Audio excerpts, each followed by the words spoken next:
இன்றைக்கி காலையில் தன்விக்கிட்ட ஸ்கூலுக்கு போகும்போது ஈவினிங் எனக்கு ஃப்ரெஞ்ச் ஃப்ரைஸ் தாங்கம்மா வேணும், ரெடி பண்ணி வச்சுருங்கன்னு சொல்லிட்டு தான் போயிருந்தா.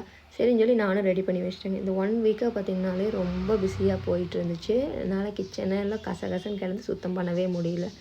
சரின்னு சொல்லி வாஷ் பண்ணி வச்சதெல்லாம் எடுத்து நம்ம நீட்டாக வச்சுட்டு அப்புறம் பார்த்துக்கலான்னு சொல்லி விட்டாச்சு.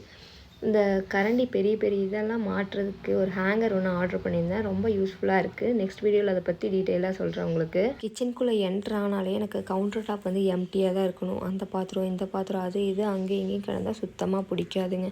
நைட்டு படுக்கும்போது எப்போவுமே கவுண்டர் டாப்பில் க்ளீன் பண்ணி வச்சுட்டு தான் படுப்பேன். அப்போ தான் காலையில் எந்திரிச்சதுமே நேரமே எதோ ஒன்று செஞ்சு பாவாவுக்கு கொடுத்து அனுப்பிச்சி விட முடியுங்க. எனக்கு வேலை ஈஸியாக முடியணும், அடுத்த நாள் வேலை செய்கிறதுக்கு ஈஸியாக இருக்கணுங்கிறக்கோசரம் நான் அப்படி பண்ணுவேன். ஆனால் எங்கள் ஊர் சைடில் என்ன சொல்லுவாங்கன்னா, சாமி வந்து நைட்டு பார்க்குங்களாமா. வந்து பார்த்தா கிச்சனு சிங்க்கு அந்த கவுண்டர் டாப்லாம் க்ளீனாக இருக்கணும், இல்லைன்னா சாமி வரமாட்டேன்னு கோச்சிட்டு போயிருமோன்னு சொல்லுவாங்க. அது எவ்வளோ தூரம் உண்மைங்கிறது எனக்கு தெரியல.